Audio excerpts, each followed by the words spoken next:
Discover the latest health tips, expert advice, and inspiring stories. This is the Health Channel Podcast. Your journey to better health starts now.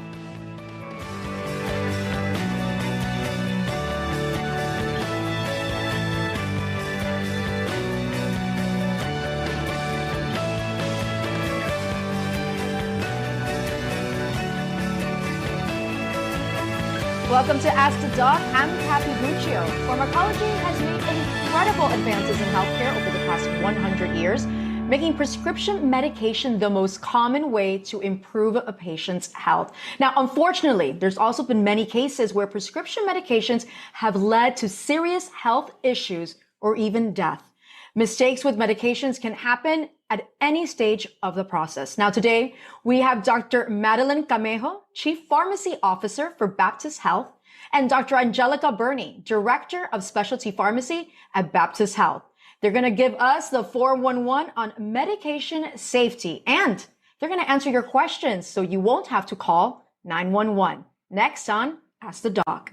And welcome to Ask the Doc, the show where we encourage our viewers to send in their health questions. Now, let's kick things off with a question from one of our viewers. Our first question of the day comes from Reynaldo, who just reached out to us through our website, allhealthtv.com. Reynaldo asks, Dr. Camejo, my friend went to the pharmacy last week and they gave him the wrong medication. He didn't notice it until he saw the pills were different than what he was used to taking. That scared me, and now I double and triple check my meds. What protections are in place to keep this from happening? That's a really important question, Reynaldo. Thanks for reaching out, Dr. Camejo. What do you say to that? Well, that is a good thing to do, Reynaldo. Before you leave the pharmacy, it is always good to open your medication bag and verify that all your bottles have your name and the medications that you normally take on hand on the label. Go as far as open the bottle. Make sure you recognize the color, the size of the pills or capsules. If the prescription appears to be a little different and that you're accustomed to, or the color's different or the shape, ask to speak to the pharmacist on duty immediately. Have them check if they've dispensed the correct medication for you. Now, if you get home and forgot and you're still not sure, you can get online and enter www.drugs.com and enter the drug name and use the pill finder aid to match the imprint, size, and it will give you a visual result of what your pill is. And it helps you verify if you have the correct medication. But if you're not sure, please go back to the pharmacy, ask them, show them, and make sure you have the right medications before you take it. Thank you, Madeline. Now, Seth just sent a question to us, another question through our YouTube page. And Seth asks, Dr. Camejo, I retired not too long ago, and now I'm living on a fixed income. Medicare covers some of my meds, but not all of them, which is quickly becoming a problem now because they're so expensive, pardon my French.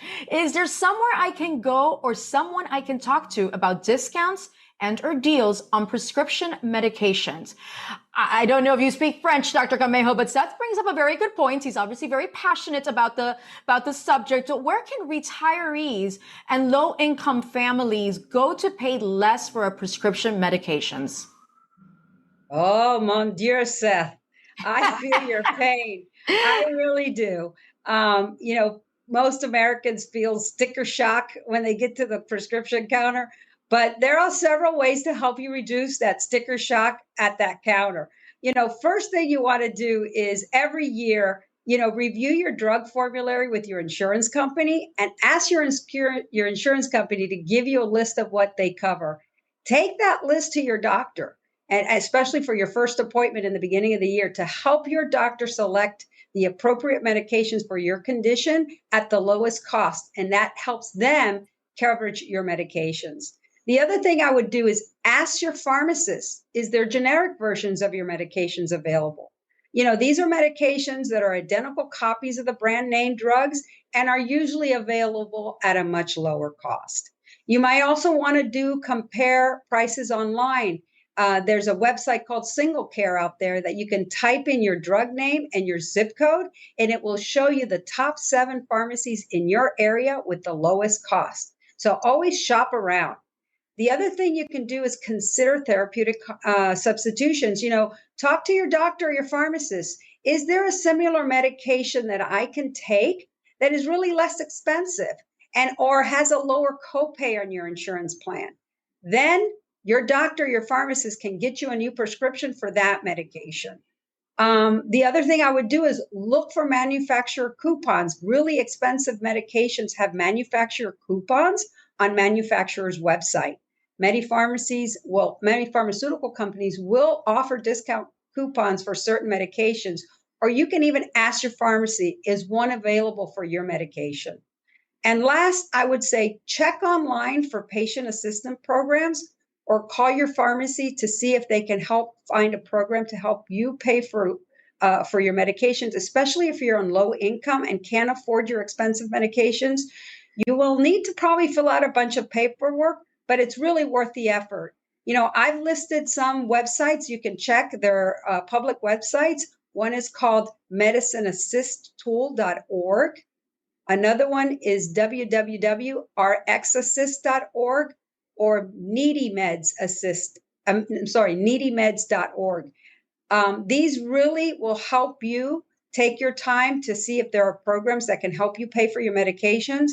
And the last thing I could say too is sometimes when you're just taking a brand new medication and it's really expensive, at least consider asking for a smaller quantity of the medications, like take it for just 2 weeks to see if that medication is really good for you, instead of just putting it all up front and then that medication you're experiencing severe side effects and it may not be the right med for you. You might have to call the doc back. Those are good ways of trying to save a lot of money on that.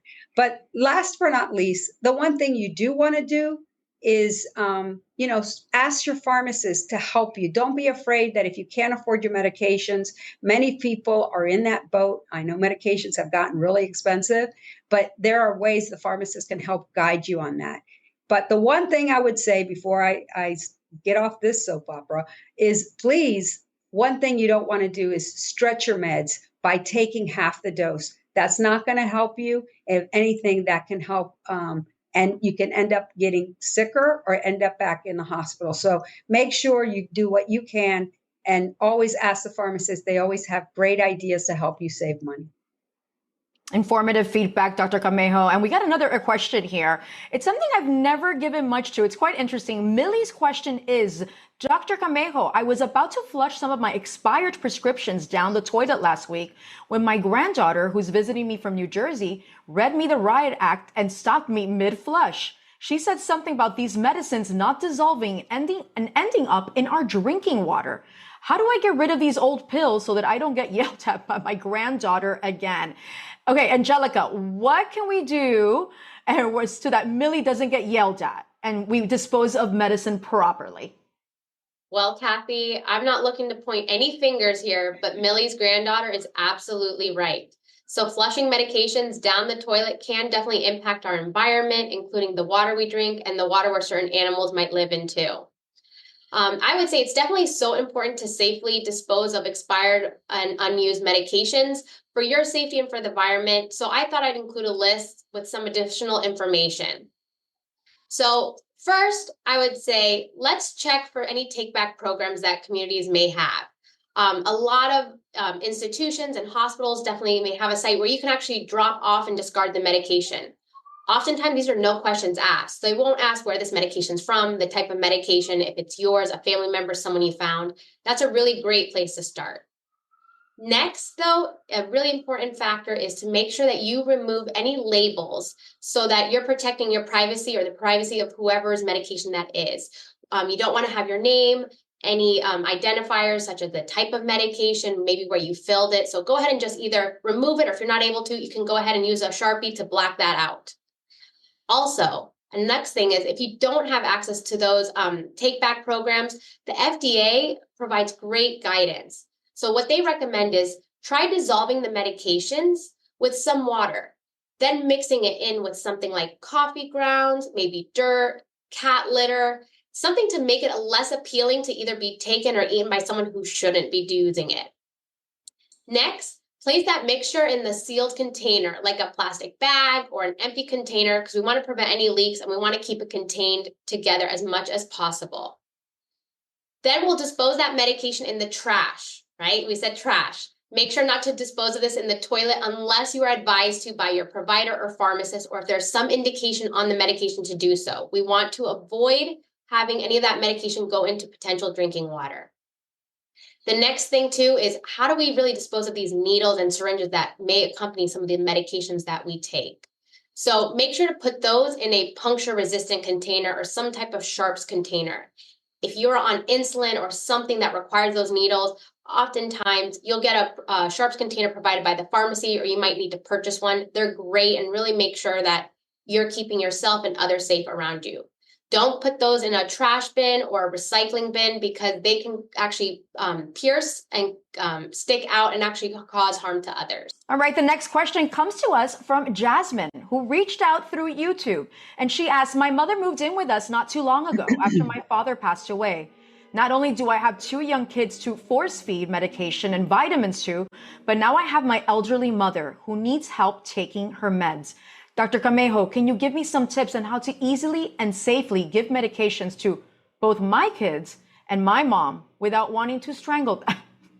I love the honesty here. We have to give them that. Well, that's tough, Jasmine.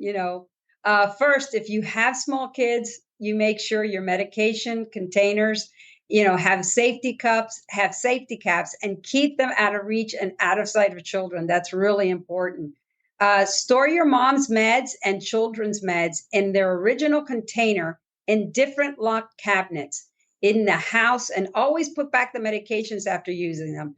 You can always consider also buying like a locked box for your mom's medications and lock them up in her room. Both your mom and kids, the most important thing is to always take your medications as directed. And that is especially on the bottle. Follow the schedule exactly. Add and make sure that you take the exact dose prescribed. It's important to give medications in the proper intervals during the day. So if your bottle says, take it every 12 hours, then divide it by those doses evenly, like as possible, like 12 hours. So give it every 12 hours. Or if it needs to be taken 3 times a day, then give it every 8 hours. And that way you can really space out you're not taking meds right on top of each other. For your kids, a lot of medication comes in liquids. So use a medicine syringe or dropper. Don't use a kitchen spoon because they're not always accurate. So always be careful to give the correct dose and measure it out exactly. The other thing is, never refer to medications as candy for your kids, because it can confuse children. And sometimes it'll tempt them to think that they want to eat candy and may get into any adult's medications, especially when you're not watching. So do make sure you don't ever refer to medications to candy. And then remember that a lot of over-the-counter medications are adult strength. You should never be giving children any of those medications. Talk to your pharmacist or your pediatrician for any safer options. Thank you, Dr. Camejo. I'm going to use that tip as well, because I have been guilty of the kitchen spoon. So thank you for that feedback. So now a quick heads up, because the next YouTube question from Yuri has a big SAT word in there that you probably know, but it's got me stumped. And Yuri asked, I recently learned that many common meds should not be taken with other common meds. I've heard the problem is so serious that some people have died from what's called polypharmacy. What is it, and how can I avoid a bad situation? So, are you going to field this question? Or maybe you're going to pass it on to the director of specialty pharmacy, Angelica. Who will take it? Kathy, I think I'm going to punt this one to Angelica. Yes, so something we definitely deal with in our specialty pharmacies and retail pharmacies. So hi, Yuri. So polypharmacy, it sounds scary, but really what it is, it's something that's referred to when you are on more than normally 5 medications at a time, okay? Sometimes polypharmacy can be necessary. It may be needed to manage certain conditions. So it really does depend on what it is that you're taking medications for. But polypharmacy does come with some risk. So that includes increased potential for medication errors and the likelihood also of some side effects. So it's very important to always understand the medications that you're on. As healthcare professionals and as a pharmacist, it's always the goal to avoid medications that are not needed whenever possible.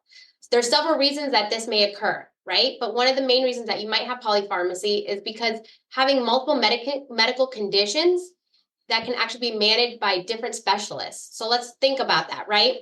You might have a medication that you use for blood pressure. That might have been prescribed by your primary care physician. But then you might have a medication that you use for your cholesterol, right? And that could be prescribed then by your cardiologist. Then you might be on something, let's say, for your stomach, that's going to be prescribed by a gastroenterologist. Something for, let's say, depression, that might be by a psychiatrist or another doctor. So that's going to be one way that you see polypharmacy happening. A lot of these different specialties and providers may not know what you're on. So very important to always have a medication list. Also, filling medications at different pharmacies can also contribute to polypharmacy, because your pharmacy that's filling one med may not know that you're filling another at another place. That also can lead to other unwanted things such as side effects and other issues that we'll address, in a little bit here. So how can we avoid this, right? I would say the biggest thing is recommend to get all your medications filled at one pharmacy. This way they can check for your interactions. They know exactly what you're on. They can communicate back to your providers if necessary, and they're going to help educate and support you. If you have any questions, they know exactly what they can help answer if there's something that you're just not sure about. The second thing too is to always regularly review your medications with your pharmacist or provider. Sometimes your pharmacy will ask you to come in and they might do something what's called a comprehensive medication review. Your provider might ask to do that, and there's reasons for that. They want to make sure that you're taking the medications as needed. There's some medications that we can actually replace with alternatives and actually simplify. So you might be on one, two, or three different meds there might be one medication that serves all the same purpose. So making sure to talk to your healthcare provider or pharmacist is going to be key. The next thing too, I would say is communicate. That's the biggest thing. Communicate all your medications. That includes those over the counter, the herbal, the vitamins, everything that you're on. It's all about communication. So talk to your pharmacist or provider. There's a reason why they have you fill out the medication portion of when you go to a doctor's office, right? There is a reason behind it. So thank you, Angelica, for that. And yes, we have another question from All Health TV. I get a little excited when we get questions from our website. And this one comes to us from Andres, who has a medication safety question for Dr. Camejo. I'm hearing that there are certain foods like grapefruit that you shouldn't mix with drugs. What's up with that? I thought the doctor was kidding when he told me. Grapefruit is the only fruit I can get my kids to eat when I'm giving him his meds. Help. Well, Dr. Camejo, you're going to have Andres find another type of fruit for his kid to eat. And I mean very quickly, pronto. Oh boy, I am telling you that Andres is giving me a heart attack right now, because never give grapefruit or grapefruit juice with medications. Or any other citric fruits like oranges, tangelos. Fruits are just a no-no to mix with meds.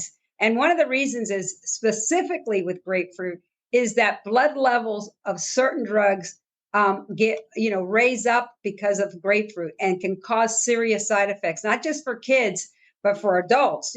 Grapefruit has the ability to affect medications levels anywhere from 1 to 3 days. So it lasts in your in your system much longer. So medications that should never be taken with grapefruit are like cholesterol medications called statins, blood pressure medications like Procardia or Cozar, heart rhythm medications, antibiotics. If you're giving kids your antibiotics, no, blood thinners, and many more. In general, never eat grapefruit when you're on any medication. But if your child won't take their meds because it tastes bad and you want to make sure they take it, give your kid a frozen popsicle, before you give them their medication. It will help numb their taste buds.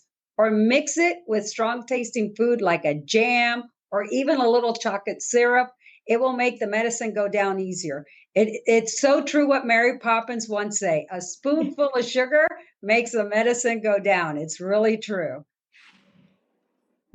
Just not grapefruit, right, Dr. Camejo? Never grapefruit. Not grapefruit. Okay. So now this question, I know that a lot of our viewers are going to want to know about, and it's from Carol Ann on Facebook. And she asks, Doctor, I can't really even ever get to speak to my pharmacist. I go to a very busy chain pharmacy and the tech hands me my meds, rings me up, and that's about it. I know good communication with the pharmacist is key, but they're always super busy. What can I do? Kathy, you're absolutely right. I get this question asked all the time. At the end of the day, communication, we're going to say that about medication safety. Communication is key. Yes. You know, don't just pick up and skedaddle with the bag in hand. You know, take the time to talk to your pharmacist, especially when you get a new medication. It's important because every medication or any over-the-counter med has the potential to cause side effects. Would you know what symptoms to look out for, right? You wouldn't. So it's important to take the time, talk to the pharmacist. If you need guidance or need a question answered about your specific medications, ask to speak to the pharmacist on duty. It is your right. And you should have a good understanding on how to take all your medications and what they're for. You know, remember always to take your medications as directed on the bottle. Always stick to one pharmacy. We can't say that enough. Don't go to different pharmacies because then the pharmacist won't have complete histories. But the most important thing is you know your medications, know what their expected side effects are. And the only way you're going to know that is to speak to that pharmacist on duty. We actually just got a question in right now. I'm going to let Dr. Camejo and Angelica handle this one. And someone wants to know, can you mix Mucinex and Sudafed? I'm going to let Angelica answer that one. Yep. So it's a great question, especially when you are sick, wanting to know what you should be taking and not taking. So it's very important to understand what's inside each of those medications. The first thing to always ask is your pharmacist. Ask them that because Sudafed normally is behind the counter. So that is something that you're going to have to usually use an identification to obtain and be able to obtain from your pharmacist. Some Sudafeds actually are mixed in already with the Mucinex. So you'll see Mucinex D, which is a combination of the two products. So that's why it's going to be key working with that pharmacist to see if there's anything mixed in. Let's say Tylenol, right? So Tylenol also is a separate medication that sometimes is in combination with different medications. So when we're looking at just Tylenol alone and just Mucinex, the two together are generally safe to take. But you want to make sure that you don't have any risk factors, like any issues with your liver, anything that could also impact how these medications work together. But again, key is talking to that pharmacist because a lot of these products could be mixed in together. If you're just taking them separately, generally they're safe to take. With Mucinex, I always like to make sure patients take it with a full glass of water so you get that full effect. But again, your pharmacist at your local pharmacy, if you have the actual package, will be key to making sure that you're able to mix and match as necessary. Angelica, a quick follow-up to Julio's question, which is, I think sometimes when you're sick, you just want to layer on so many medicines because you think the more you take, the quicker, the better you're going to feel. Is that necessarily true or not? That's not necessarily true. And you don't want to just take everything. Like I said, a lot of these medications that are out there, Mucinex, there's different versions of Mucinex, right? So you don't want to just take Mucinex because maybe the one you have already has Tylenol in it or might have some other type of medication. Some of these meds take a little bit of time to work. You also want to make sure the timing of the medications is important. Some medications can cause you to, have some side effects where you might stay up a little later. So you might want to take one in the morning versus evening. Tylenol, for example, they recommend to take every 4 to 6 hours as needed for fever, for pain, and making sure then that you're also not exceeding the maximum dose that's allowed within a certain day. So it's very important to take exactly how it's prescribed, mentioned on the bottle for use. But layering in is not always the best or safest answer. Sometimes it's needed. Sometimes you can definitely do it, but making sure you're looking exactly what is inside that medication. You may not realize there might be another ingredient in there. Thank you so much, Dr. Camejo and Angelica. I love when we get so many questions for our viewers. It just means another reason to do an Ask the Doc with you both. So we don't have enough time for more questions, but please keep sending those questions in. Thank you again for being here with us. I'm Kathy Buccio, and I'll see you next time on Ask the Doc.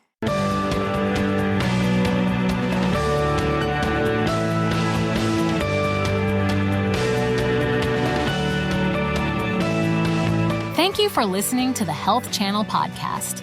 We hope this information has been useful. However, please remember that only your doctor can advise you about what is best for you. Do not start, modify, or suspend treatment based on anything you have heard on this podcast. Please join us again soon.